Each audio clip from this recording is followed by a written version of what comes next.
മെടപ്പിലാപ്പള്ളി മനയുടെ ചരിത്രം ഉൾപ്പെടുത്തി തന്ത്രി ഡോക്ടർ എം പരമേശ്വരൻ നമ്പൂതിരിപ്പാട് രചിച്ച മന്ത്രസിദ്ധിയിൽ മെടപ്പിലാപ്പള്ളി എന്ന പുസ്തകത്തിന്റെ പ്രകാശനം ഒക്ടോബർ 2-ന് നടക്കുമെന്ന് ഭാരവാഹികൾ മലപ്പുറത്ത് അറിയിച്ചു. ആ ഗ്രന്ഥത്തിന്റെ പൂജകള് ഈ നവരാത്രിയോടനുബന്ധിച്ചുള്ള വിശേഷമായിട്ടുള്ള പൂജകള് ഇന്നലെ വൈകുന്നേരം ആരംഭിച്ചു. ഇന്നലെയും ഇന്നും ഈ നാളെ 2-ാം തീയതി വിദ്യാരംഭത്തിന്റെ സമയത്താണ് ആ ഗ്രന്ഥം തുറന്ന് പ്രകാശനം ചെയ്യുന്നത്. ഒരുപക്ഷെ ചരിത്രത്തിൽ ആദ്യമായിരിക്കും ഒരു ഗ്രന്ഥകാരൻ തന്നെ ആ ഗ്രന്ഥത്തിനെ പൂജിച്ചുകൊണ്ട് ആ ഗ്രന്ഥം പിന്നീട് ഒരു മഹത് വ്യക്തിയെ കൊണ്ട് പ്രകാശനം ചെയ്യിക്കുക എന്നുള്ള ചടങ്ങ് നടക്കുന്നത്. രചയിതാവിന്റെ ആത്മകഥാംശമുള്ള പുസ്തകം കൈപ്പട ബുക്സ് വഴിയാണ് വായനക്കാരിൽ എത്തുന്നത്. വൈകിട്ട് 6-ന് മെടപ്പിലാപ്പള്ളി മലയിൽ നടക്കുന്ന ചടങ്ങിൽ പത്മശ്രീ കൈതപ്രം ദാമോദരൻ നമ്പൂതിരിപ്പാട് പ്രകാശന കർമ്മം നിർവഹിക്കും.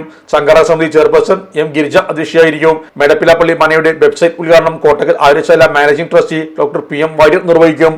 മുൻ MLA KN ഖാദർ മുഖ്യപ്രഭാഷണം നടത്തും.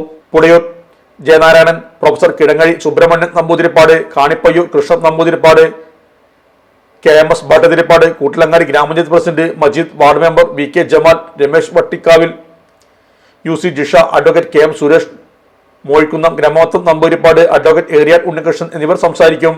വാക്സമ്മേളനത്തിൽ സംഘാടക സമിതി general secretary MK Babu, president Medappilappally ശാസ്ത്ര Sharma Namboothiripad, treasurer Vishnu Pullangode, doctor M Parameswaran Namboothiripad എന്നിവർ സംബന്ധിച്ചു.